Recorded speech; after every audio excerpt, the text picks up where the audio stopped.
the Latinos Out Loud podcast. Latinos. Yeah, that's what this is. Latinos Out Loud. Yo. What's up, LOLeros? It's your girl, Anjelah Loca, reporting live from her backyard. Yo, I'm in the backyard. This is my oasis because it's Crazy Town, USA up in that apartment. So I come out here to escape. And I love escaping with Topo Chico Hard Seltzer. Have y'all tried the variety pack yet? It is so diferente, kind of like my yard. I styled this yard diferente because I wanted it to feel like Santo Domingo, like home away from home. I envisioned the Galeria where I used to sit as a little girl in my great-grandmother's house and my grandmother's house and all my relatives out there. And you'll see that reflected here in rocking chairs and flowers and the vibrant sounds. And I wish I had a mango tree to drop the mangoes that used to fall on a tin roof that used to keep me up all night in DR. But that's Campo life, and that's authentic. And that's exactly what Topo Chico Hard Seltzer is. Authenticity in a can. So this variety pack has mad good flavors. You have got to check them out. I'm talking about tangy lemon lime, tropical mango, strawberry guava, and exotic pineapple. And yo, with just 100 calories and 2 grams of sugar per 12 ounces, you cannot go wrong. It is so diferente and delicioso at the same time. Mi gente, experience a hard seltzer that's always diferente. Topo Chico Hard Seltzer. Go to topochicohardseltzerusa.com/LOL to find out where you can get yours. That's topochicohardseltzerusa.com/LOL. Flavored beer, TC Hard Seltzer Company, Milwaukee, Wisconsin. Celebrate responsibly. How are you feeling, Mama? Good. Tired. We're almost ready to have a baby, so every day is a new story. Am I going to be tired today? I'm going to have energy today? I don't know what. But I woke up this morning at 5:30. I had energy. I went grocery shopping, and then now I feel myself going. Yeah, girl, I had 2 of those things, babies. And I remember with one of them, I was working at Heineken. Shout out to Heineken USA. And I was in corporate, and I had to take naps at like weird times of the day. So, confession. This is my confession. I would go into the handicap stall of the bathroom and set an alarm on my phone, tuck it in my bra, and sleep on the side of the bathroom stall for like you poor 20 thing. minutes. Pero ya tú sabes, you know how it is, right? It's the fatigue and it like slaps you in the face and you must rest. Out of nowhere, it'll hit you. You'll be like, ooh, I feel good. Or like trying to get it on with your partner or kiss your partner and stuff. And it's like, I love you so. Yeah.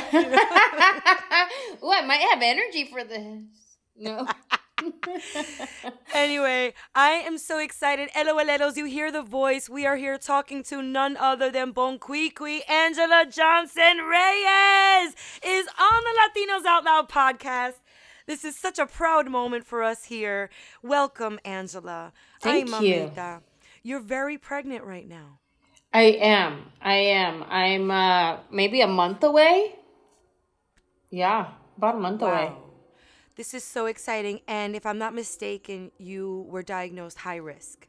Yes. So that's why I say about a month away, because we don't really know. Like, my due date's a month and a half away, but they keep saying it might be sooner than that. So who knows?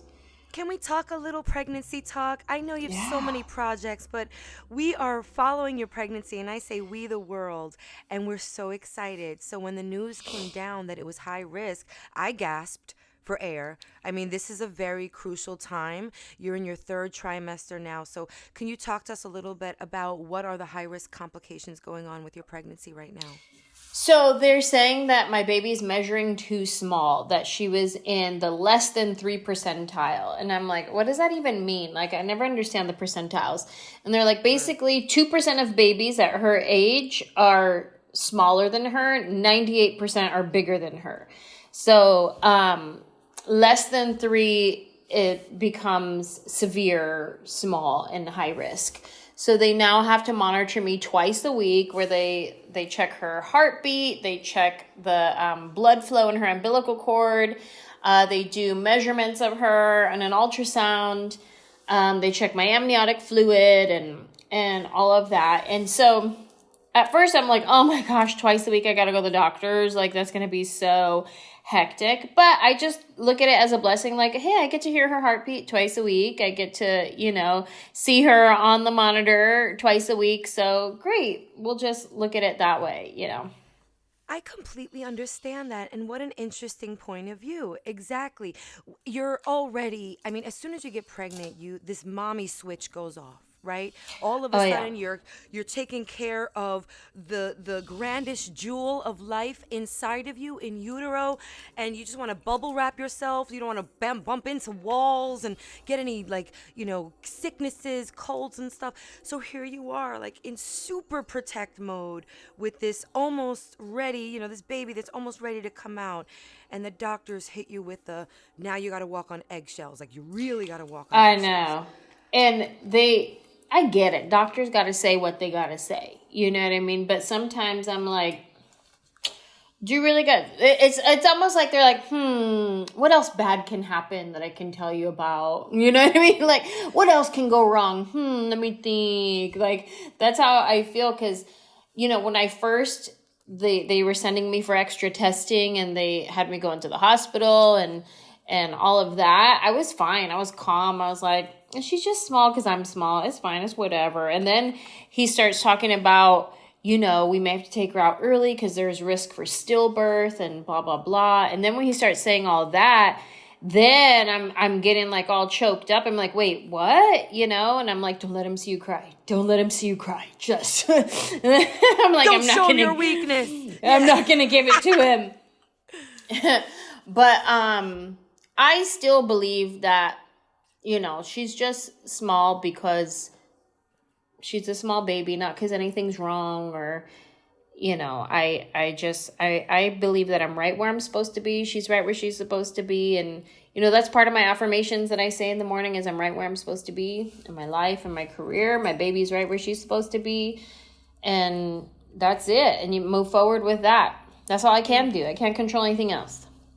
Amen. And you're going to be just fine. And she's going to be just fine. And the world is praying for you guys. Thank you. And can't wait to see a picture of that little baby girl. It's so exciting.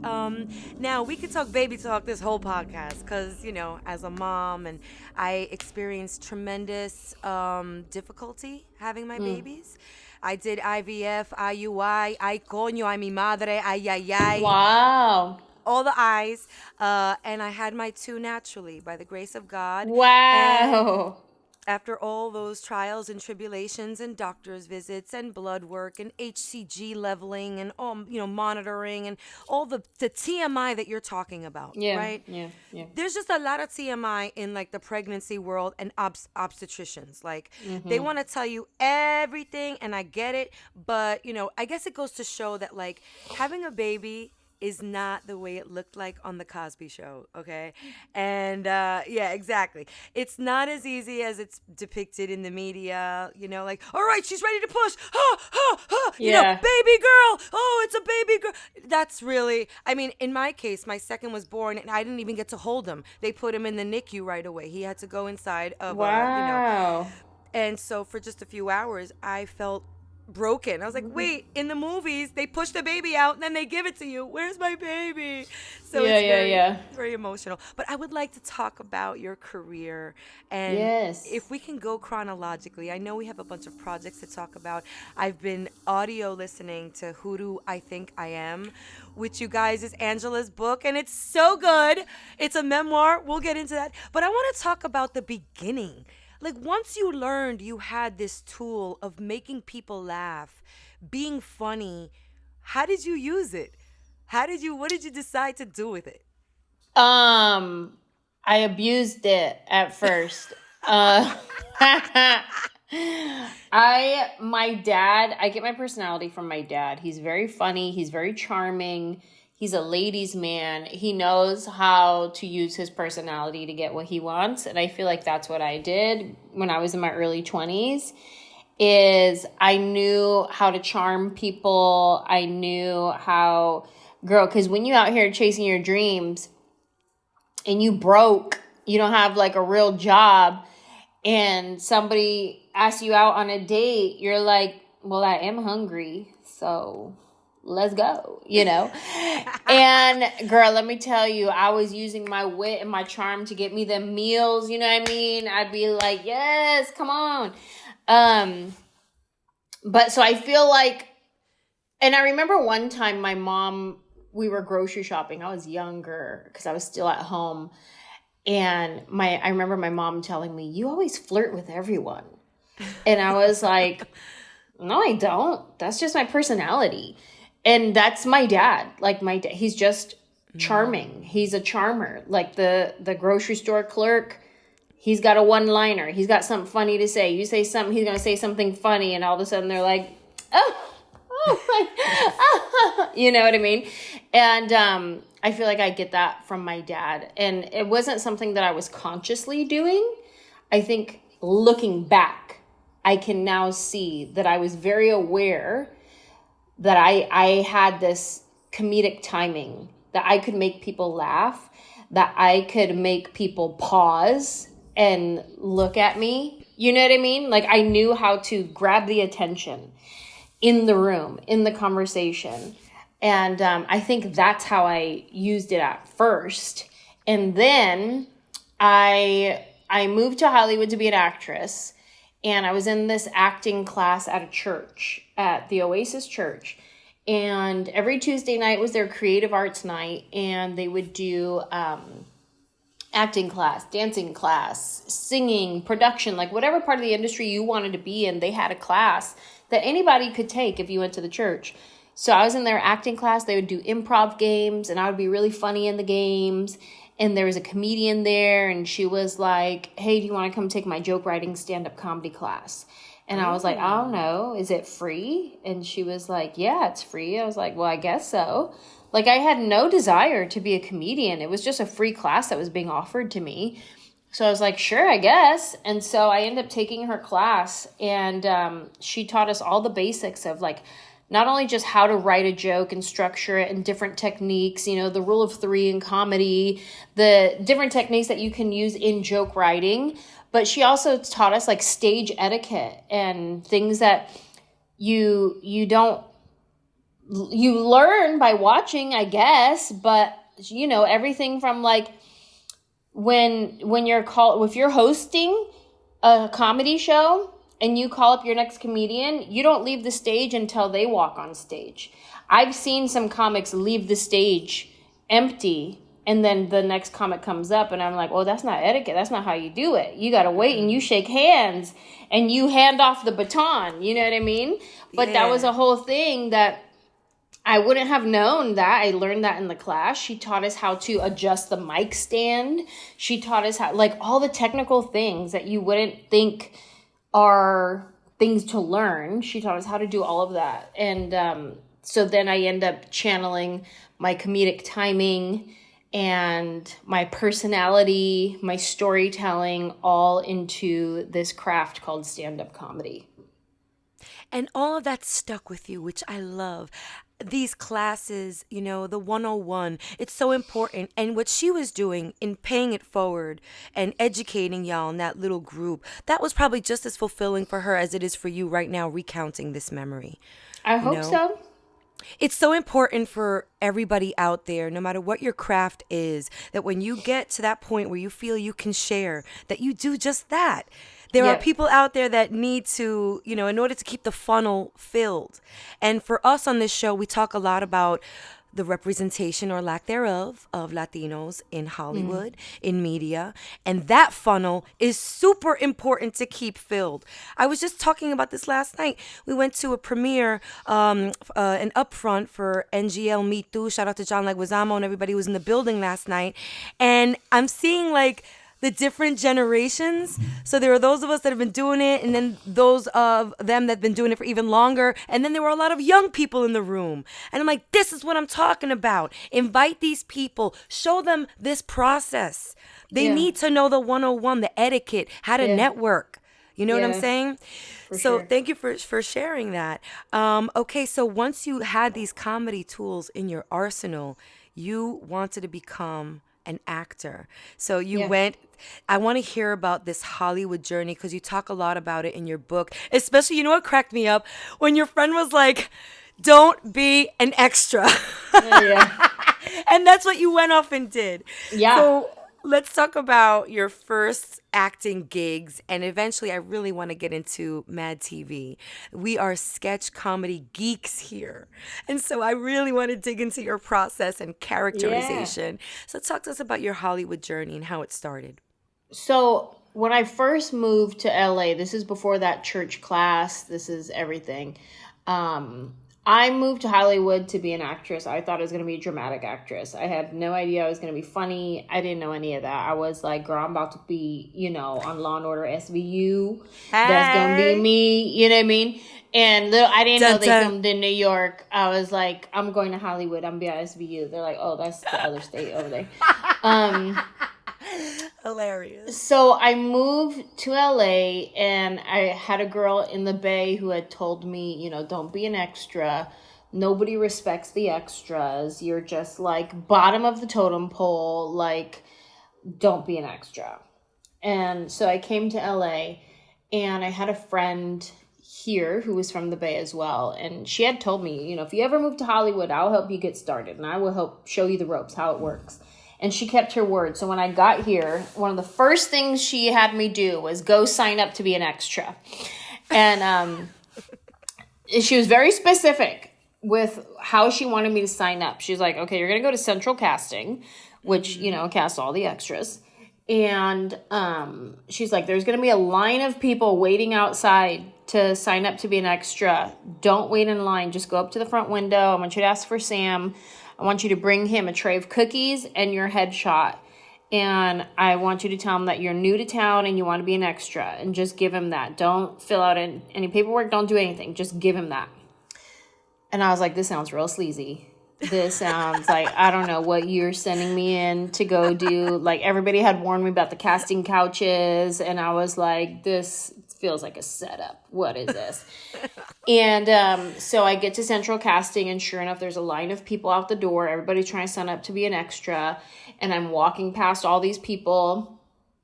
And I'm just like, oh my God, they know what I'm doing. Like, they see me with my sleazy cookies. They see me. And I'm like, all these people are judging me. And so I get to the front window and I'm like, I'm here for Sam. And then this guy comes out and he's wearing a Raiders hat. And I just came off of the Super Bowl cheering as an Oakland Raiderette. This was like maybe a month ago was the Super Bowl. I'm picking up my pom-poms in the background for Anjelah right now. Okay. It was like the Super Bowl was just 1 month ago. We were there.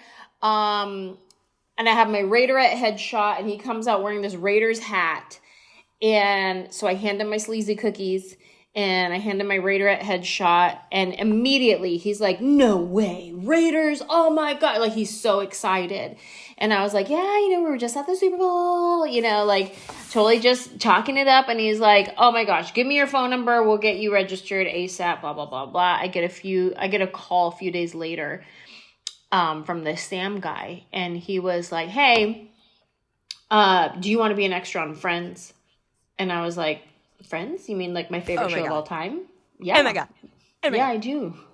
And he was like, okay, I got you a spot on Friends. You got to be there on Thursday. Now, I know nothing about being an extra. Like, I don't know, but he's like, you show up at this parking garage, you park here, you walk to this stage, blah, blah, blah. And I'm brand new. This is my first time. And I remember walking on the Warner Brothers lot and feeling so emotional. Ooh, just what did you feel? What were those feelings? Girl, like, I had made it. Like, it was magical. I'm walking by all these sound stages where they're filming all these different things. And then I remember walking onto the sound stage of Friends, and I'm walking past the guy's apartment, the girl's apartment, Central Perk coffee shop, and yes. I'm here to be an extra, but it doesn't feel it to me. It feels like I made it. The fact that I'm just here on this set, the fact that I had the courage and the boldness to dream big and say, yes, I'm gonna go for it and try it. And here I am on the set of a TV show that I watched every day. Like, this is wild to me. And I took that opportunity as an extra to watch and learn. So where I had somebody advise me back home, don't be an extra, nobody respects the extras. I wasn't there for respect. I wasn't there to make a name for myself. I wasn't there to be noticed, even though I was really good at it. I was there to watch and learn because this is what I wanted to do, but I knew nothing. So I remember I was quiet. There were extras that would do the most, that they would be like trying to talk to the actors and stuff like that. And the second they would try to talk to the actors, the AD's like, move them out. Nope.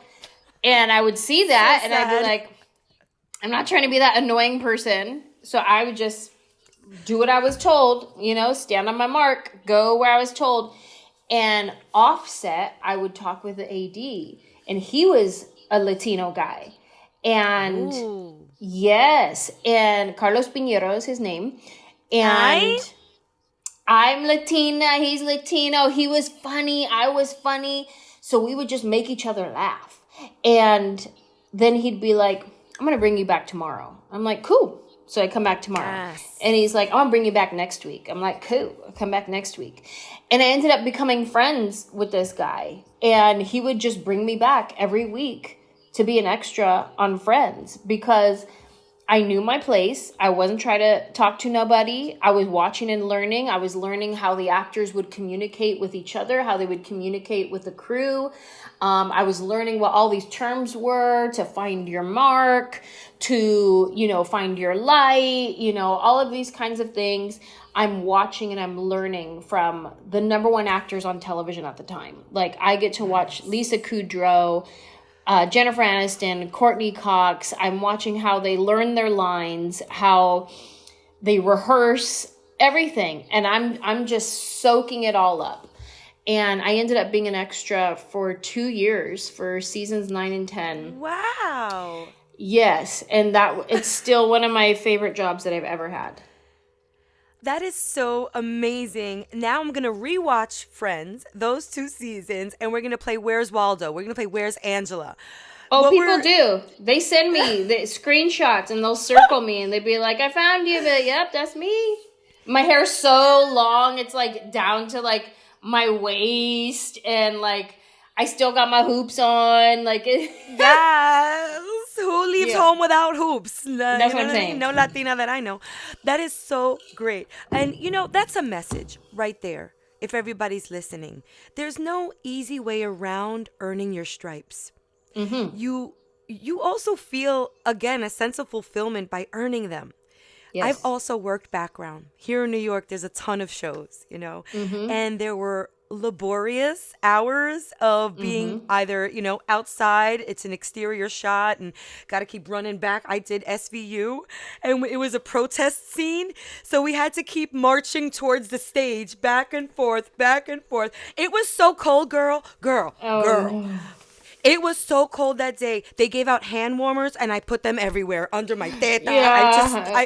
I stuck them all up and down my body to stay warm. Those hand activated warmers. But stripes were earned that day. I went home tired as hell. It was a 2-day shoot. And I was just like, I didn't even say anything and I'm exhausted. Like, I had no lines to remember, but I'm watching the greats. Ice-T's on set. Yeah. He is, I believe, the longest running TV actor in a series. He's been on there for, I think, 22 seasons. Like, that is incredible. Anyway, I just want to say to the LOLeros, Anjelah attested to it. She's earned her stripes. We all earn stripes. And in this business, that it comes back to you later on, right? When you're accumulating your success and you're like, well, I may not have understood the value of this production if I didn't know what everybody here was doing, including background, including extras. So you talked about some jobs, that you've had. You were a Raiderette, which I actually didn't even know the Oakland Raider girls were called Raiderettes. Before we get into some more show business questions, what were some of the worst jobs that you've had before showbiz, coming up, high school? Well, I've had a lot of different jobs, and I feel like I could fantasize anything and make it seem glorious. Like, oh, this would be great. Like, one time I worked at a printing company, like a Kinko's, but it was a family-owned business. And I remember walking in and they're just like the printer machines and stuff. And I was like, this would be nice to work here. And I'm like, why? What? I don't know. I just needed a job is what it was. And it was right by the university, by Santa Clara University. And I remember I messed up one time. I don't tell a lot of people this, but I messed up somebody's very important paper. So I worked at the printing company, and this person had a very important project that they just needed a 3-hole punched and put into this binder. Girl, so it's thick, right? I had to take it in sections and 3-hole punch it. Why did I accidentally 3-hole punch it backwards on a section? No. Girl, yes. Girl. That sounds holy, like a holy mess.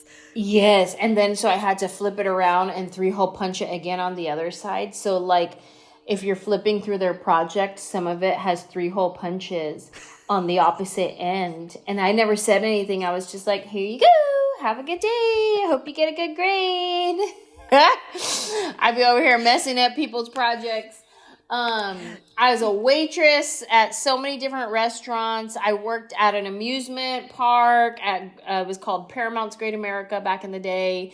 That was my very first job. I was 14. I had a work permit.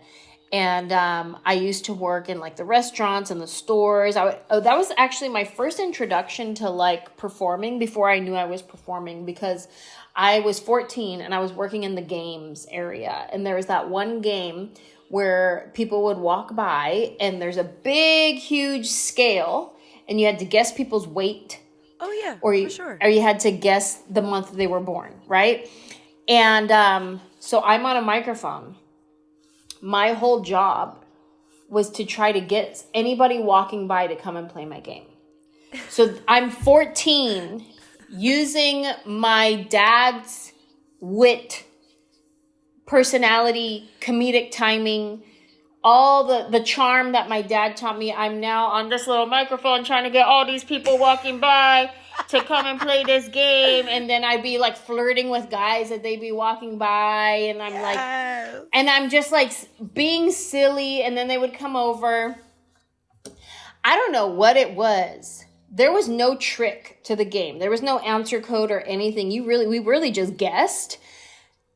I would get it right a lot of times. And people would be like, how are you doing that? And I'm like, I'm really just using my intuition. And I would like ask people questions like, so you try to figure out what month they were born. And I'd be like, I'm looking at their hair color and their eye color.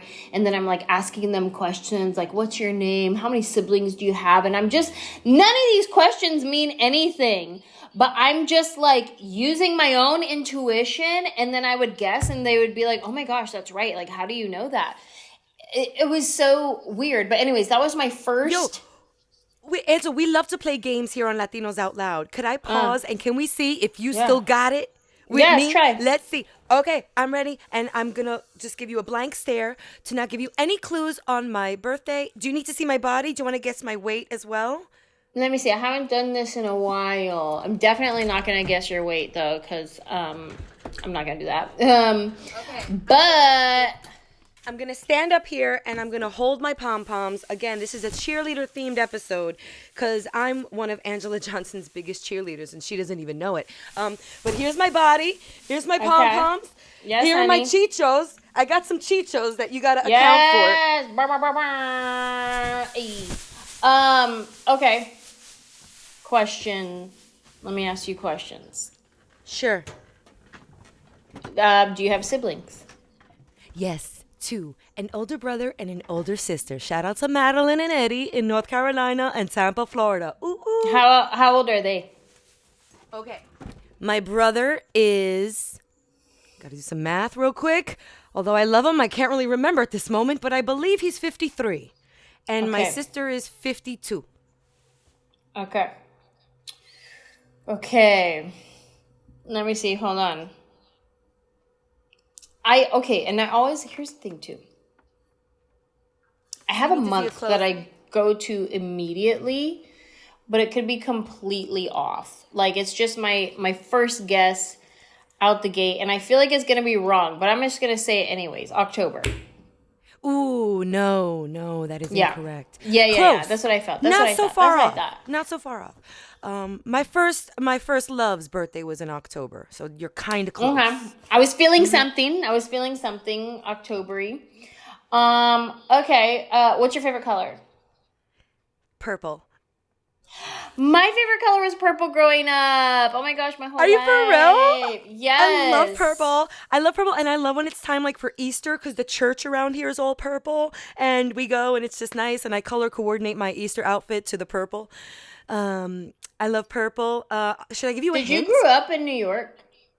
I sure did. Brooklyn, born and raised, but now I'm on the island of Manhattan. Okay. Shoot. This is so fun. I love I this. August. Are you for real? Are Is you it August? serious? Yes. Okay, good. Okay. Good. Listen. I knew October wasn't it, but it was just the first thing that popped, so I had to say the first thing that popped in my head, but How did you? August. I don't know how you did that. No, true talk. That was the second guess. There are 12 months, and that was great. August 12th is my birthday. Oh And my gosh, weight? my sister's August 11th. Leos. Aren't we good people? I mean, talk about it. Yeah. That's not a great interview question. It's not. But Leos, we're good people. And, Are and you I a know how much you love your perfectionist? sister. Are you a perfectionist? Only to myself. For my own stuff, everybody else's stuff, I'm like, you're good. This is great. It's golden. You're fine. But with my own stuff, I'm like, slap. Psh, it's not perfect. You used Arial instead of Calibri font. Go back to the Word doc and use Calibri. That's me. And my weight, do you have any idea what my weight is? You could be wrong. You could be right. It's okay. Don't matter. How tall are you? 5'2.5". I'm 5'3". Ooh. I'm gonna say, stand up again. I'm guessing, and this is gonna be real. Never do this. Everybody listening right now, never guess a female's weight. What I'm about to do right now. Never do it to yourself. Pero it's okay because it's female to female. Had it been like male to female, it would not be going down like this. Every answer is rude. Yes. Oh, and I'll give you another tidbit of information. I used to weigh 225 pounds. Damn, you worked out. What'd you do? I stopped eating like a Dominican. That's what I stopped doing. I would cut my portions in half, and I got over the eating disorder that I had for a really long time. And especially, Anjelah, this is a touching question, actually. I kept getting pregnant. I lost 5 pregnancies. So during those years where I was trying to conceive, the whole Dominican family, like as soon as I got pregnant, they're like, ay, tú tienes que comer because there's 2 people. You got to eat for 2, eat for 2, eat for 2. So during all those pregnancies, that was also part of it. I kept eating like I was pregnant, even when I wasn't pregnant. My brain was just programmed to eat these portions of sancocho, arroz con gandule, pastelito, de todo. And so I had to stop that cycle. And I also have PCOS, polycystic ovarian syndrome. And it's hormonal, and it's just a barrier in me losing weight. My metabolism is a lot slower than other women, and I don't process sugar the way other women do. So I had those 2 strikes. So I had to stop the overeating and add a lot of physical exercise into my regimen. And I'm still not at goal, but it does feel good to have done this the natural way. Wow. And it took 4 years. This has been a journey of years, girl. That's incredible. Where do you think I am right now? I'm so curious. I want to know the numbers you think I'm going to say 146. Ooh! Guys, are you for real? I just weighed myself 2 days ago and I was at 146.5. And Stop that it! is, but I haven't weighed myself in 2 days and I've been going in because I gained 9 pounds. I'm trying to get to 135, but you are Oh, absolutely correct. Without the decimal point, 146. What? wow. Angela! Yo, you're really good at this. Oh my gosh, this is This is fun. what Well, I was that's doing been when I was 14. Well, LOLeros, that's been Guess Loca's Height and Weight with Anjelah Johnson Reyes. That was a great game. Let's get back into, do you have any other terrible jobs that you want to share? Well, I mean, that one was pretty fun, but terrible Sounds like it's jobs, fun. I mean, just waitress. I don't know that I've had like a terrible job. I had a bunch of different jobs. I was a go-go dancer. Say I worked what? for a princess party company where I was a clown. Um, I can see that. I worked at a pool billiard hall. I've worked as a person. Oh, I was a PA for one day and I couldn't do it. Production assistant. I did Yeah, on one what day of project? that. I don't even What kind of remember. It was a project? reality show. It was a reality show. And my friend was a producer on it and she got me the job. I lasted one day and I was like, girl, this ain't for me. I can't do this. No, no, no, no. ¿Y por Um, qué? What's that like? Why are you so anti? I was driving around everywhere, picking up stuff, waiting for things, like go sitting in traffic. I couldn't do it. I was like, no, I didn't like this. I don't know. I didn't like it. I was like, I'll It's go a back to tough being a job. waitress. Yeah. Yeah, it's a really tough job. I PA'd a game show one time and I'm slicing cheese for like the celebrities to throw at each other and I'm like, what is my life? Ah, What is my life? But right. again, earning stripes, and I like production. Production is fun to watch because it's like part of the puzzle, and but it's not for everybody. Okay, Angela, I mentioned earlier here on Latinos Out Loud, we are sketch comedy geeks. We're sketch comedy nerds. I'm a UCB girl, studied all the stuff in UCB New York, and I support the craft so much. I have learned so much from you, Anjelah Johnson Reyes. And I speak on behalf of many comedians on the come up when we say we watch you not just to laugh, to learn character Thank you. development. I really want to shout you out for Bon Qui Qui. Everybody, Bon Qui Qui Mad TV is a staple in my comedic development.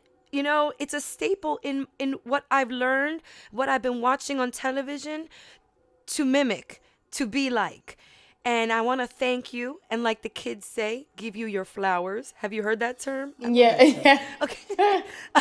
I want to give you your flowers for that. Now, I would really like to get granular with the questioning around Bon Qui Yes. Qui and Mad TV. I Love would it. like to talk about process and structure. How did you develop Bon Qui Qui? Where did she come from? Who inspired her? Here's the crazy thing. I never did groundlings, sketch comedy school, anything.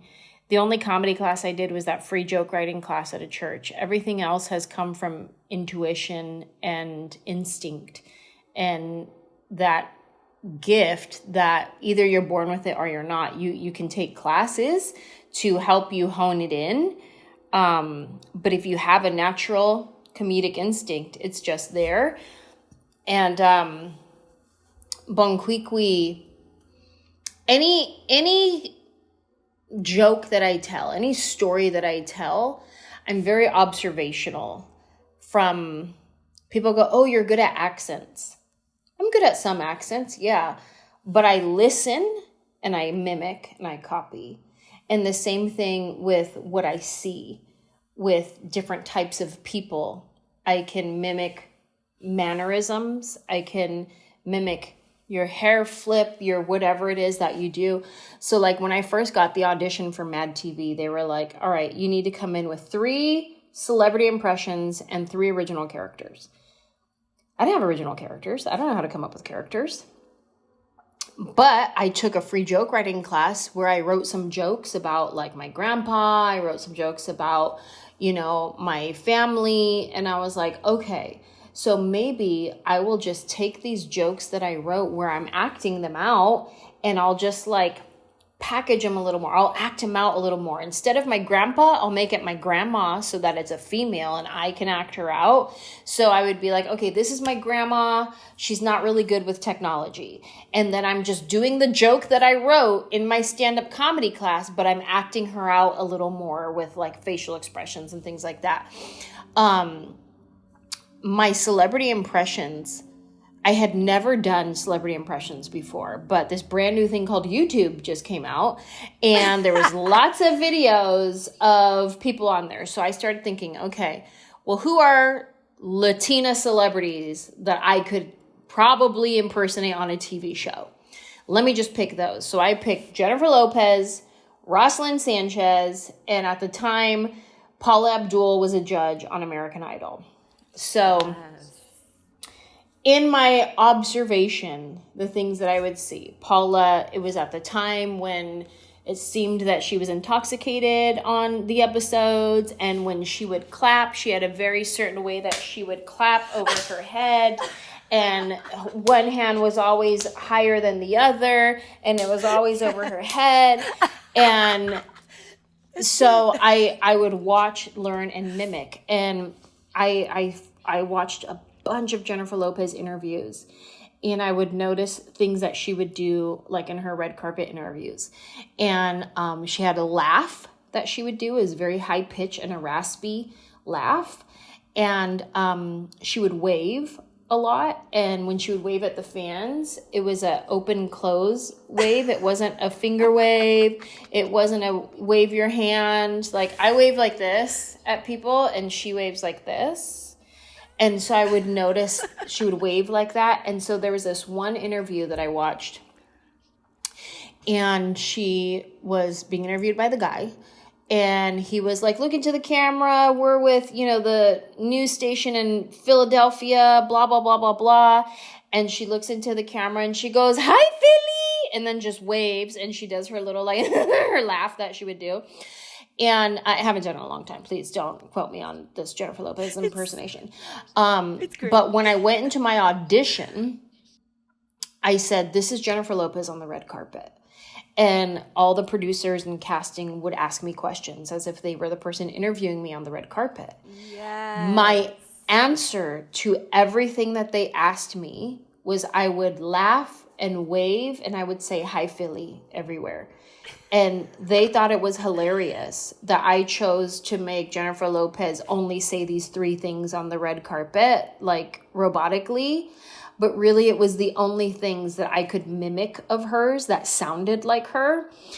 And so that's what I did. And I was that was the funny part was she just keeps saying the same thing. No matter who are you wearing today? Hi. And that's all I would do. And they're like, oh my God, this is hilarious. But little did they know, that's just all I could do. I can't really do her voice. Like, I can only laugh like her and say hi. And then Rosalind Sanchez, I did her as well. And I actually was, I was on Rosalind's podcast with her and her husband. And I told her that I auditioned as her for Mad TV. And she was like, oh my God, what did you do? Say?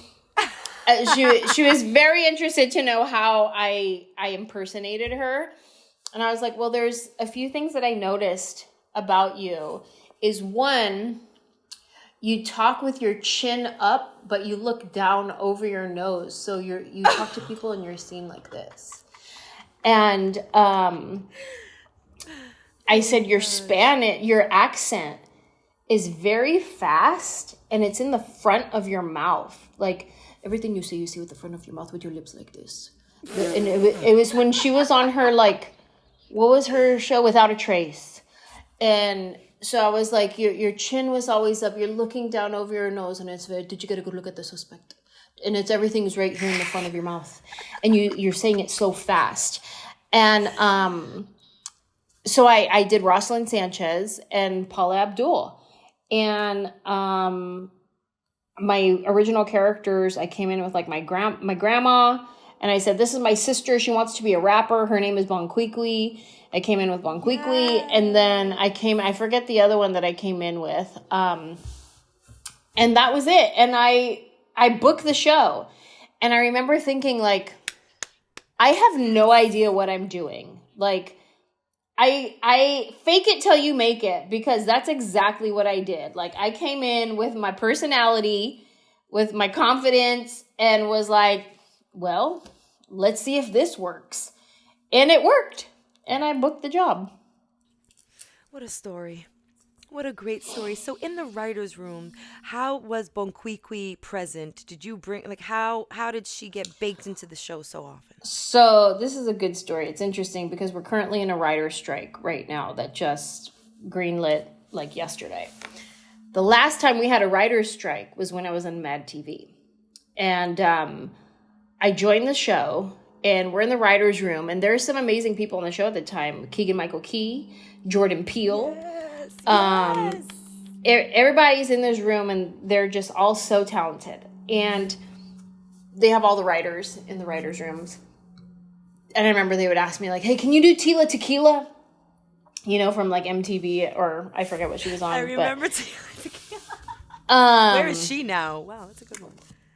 All the writers were like pumping out scripts as fast as they could because they knew they were about to go on a writer's strike. So they were trying to pump out scripts so that we had stuff to film before they went on strike. But they didn't know how to write for me yet because I was brand new. So I ended up becoming like detective number 2 in this sketch. Or, you know, I'm secretary in this sketch or whatever. And I have like 2 lines in each sketch because they don't know how to write for me. But on the show, we were able to write for ourselves and pitch it. And so I wrote a Bon Qui Qui sketch where she works at King Burger. And she gets fired from every job that she has. That's her personality. So I end up writing this King Burger sketch. And when you write your sketch, you cast it with your castmates. So you pick people to be your cast in there. I'm like, okay, Mr. Williams, that's going to be Michael McDonald. Okay, this person, Krista Flanagan, she's going to play this person. And you cast it how you want to cast it. And there's a binder with a stack of sketches like this big.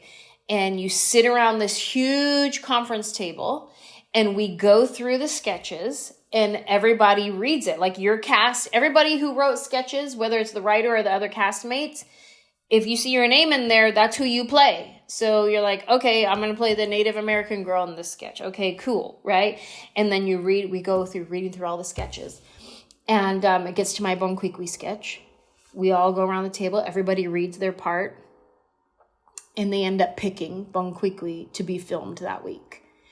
And it was very unexpected. They sat me down with an actual writer on the show to like tighten up the sketch and you know, fill in the blanks. Because again, I'm not a sketch writer. Like I was just trying to put myself out there. And so they sit me down with a writer. We tighten it up a little bit and we end up filming it. And we did one sketch of Bon Qui Qui. I was in a total of 4 episodes as other random characters before the writer's strike hit. And once we came back from the writer's strike, there were budget cuts. And by budget cuts, I mean me. I was cut from the show. So I really only did 4 episodes of Mad TV, 1 Bon Qui Qui sketch, and that was it. And then I was let go from the show. And nobody knew how big Bon Qui Qui was going to be. If they did, they wouldn't have let me go. Right. But this was, it aired on TV, on Fox. Later on, after I'm let go from the show, it gets uploaded to this brand new thing called YouTube. And it starts flying on YouTube. Millions and millions and millions of people are watching this video. And they're like, when are you going to do another Bon Qui Qui sketch? And I'm like, oh, I'm not on the show anymore. Like, that was it. That was like a one and done thing. And it was nuts. How powerful of a character, right? Well, I'm sure there were a lot of lessons learned here too. And some of those executives probably kicked themselves in the tuchus, as we Jews say. Yeah. But hats off to you because wow, what a remarkable character. And if I heard correctly, inspired from your sister, because it was a sister that she wanted to be a rapper. Well, that's how I Great. presented her in the audition. Bon Qui Qui is really inspired by my brother, but it's silly to say that, so because like I'm a girl, so I'd be like, oh, this is my sister. She wants to be a rapper, but really, Bon Qui Qui is inspired by my brother, who at the time was not sober, and he was a very hot mess, and he would say whatever he wanted to say. He had no filter, but he's also funny as hell. He's a trendsetter. He starts talking a new way. He comes up with new slang words, like kind of like how Bon Qui Qui does. Like Bon Qui Qui would say something, then everybody wants to copy her, and everybody wants to say it too. Everybody wants to say security. Everyone wants to be like, rude. I will cut you, like all the things. But that's my brother. My brother is that type of guy who he'll come up with a new word, and now everybody around him says the new word. And that's how my brother has been. So, and he's sassy. He would get in fights all the time. Like, so the Bon Qui Qui is a mix of my brother and, I went through a Burger King drive-thru in Memphis, Tennessee when I was a teenager. And this girl in the drive-thru, I had never experienced anything like her before. She was very much like Bon Qui Qui is at King Burger. Just like, go ahead with your order. Girl, what? No, this, no, you're not gonna have that. Like, just, but I was like, oh my gosh, I have never experienced anybody like this. And so Bon Qui Qui is like my brother and this girl from Burger King in Memphis, Tennessee that I met years ago. And that's how I auditioned with her.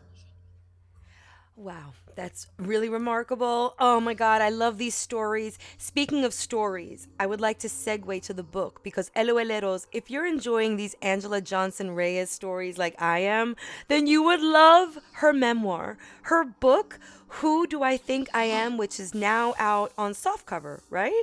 Yeah. Tell us about this exciting chapter, no pun intended or intended, this exciting chapter of your life where it's now documented in your memoirs. So my book is called Who Do I Think I Am? Stories of Chola Wishes and Caviar Dreams. And it's twofold. Who Do I Think I Am is stories of self-identity. Growing up Mexican and American, I didn't speak Spanish. My last name was Johnson. I wanted to be a Chola real bad, but nobody was scared of Little Payasa Johnson. Like, it just didn't work.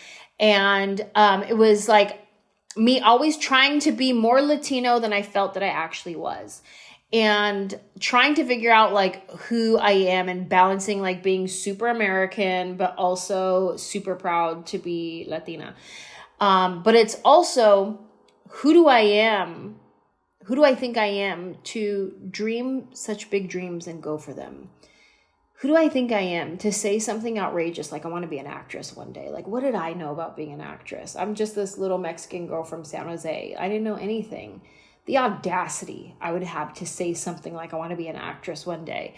I might as well say I want to be a princess. Like, that's how far-fetched it felt saying something like that. Like, that felt like something that's for special people, being an actress. That's for like people with money or people like, that's not for us, you know, like that's what it felt like. And so who do I think I am is stories of self-identity. And it's also like, who do I think I am to dream such big dreams and go for them, to say I want to be an actress and go for it? Who do I think I am to show up at an audition for Mad TV when I've never taken a sketch comedy class and just like researching videos on YouTube? Like, who do I think I am stepping into a room with network executives and showing up as me, just this little Mexican girl from San Jose who didn't go to school, never went to university? Who do I think I am? Stepping into all of these scenarios, stand-up comedy, going into comedy clubs, going into theaters. Like, who do I think I am?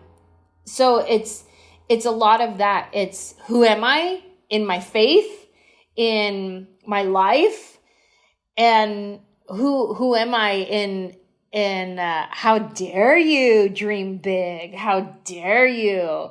It's twofold. It's both of those things. I love the dedication of the book. In the beginning, you dedicate it to a younger Anjelah Johnson. It's just so touching. It's courageous. It's inspiring. It's infectious. And I really want everybody out there to go. The book is everywhere. I'm doing the audiobook, and I love that you narrate it, which is so just incredible. Your voice is perfect. Your joke Thank telling within you. the text is just great. I feel like I'm, Thank you. at a fireside chat, or you're just like I'm in a sala with you, and you're just telling these stories. I love the cheerleading stories. There's, mental health stories of imposter syndrome, and I think that's real, Mm-hmm. that resonates with all of us, not only those of us pursuing careers in show business, whatever career you're pursuing. It's hard sometimes when Right. you walk into a boardroom or a conference room, and there are these people that are just like judging you right away and testing you out and seeing Right. how smart you are and if you know your chops. That takes courage. And thank you for just putting all of that into a book for us to build strength with. So, have you been doing a book tour? Have you been out there with the book, pregnant, or how are you doing all of this, Anjelah? I did my tour 2022. We did over 100 cities. It was fantastic. Had a great time, and from that I filmed my new hour special, which premieres on May 14th on YouTube. And Whoop this whoop! is basically my life after COVID, all the things that have changed for me since COVID, and moving to the South and spending time in Nashville, being a California girl living in the South, all the different things that I've had to learn. So this is my new hour of comedy, and it comes out May 14th on YouTube. It's called Say I Won't. Fantastic. Say I won't. Just in time for Mother's Day. You're Oh about to yes. become a mother. Yeah, This is, it I'm comes just out on Mother's Day. so exciting. Thank you so much. My last question for you, Angela, and this ties into all the communicating you do with a younger you. If you had younger Angela right in front of you right now, what are some words of advice that you would give her on navigating the industry as a Latina? Hmm. Um, well, I would say show up as yourself. Um, I think I tried to be who I thought people wanted me to be in the beginning, but show up as yourself. And I like to say do you and do you well. There's only one you. There's people who may look like you. Like if I get an audition for Detective Rodriguez and I show up at that audition, there's going to be, 15 other girls in the room that look just like me.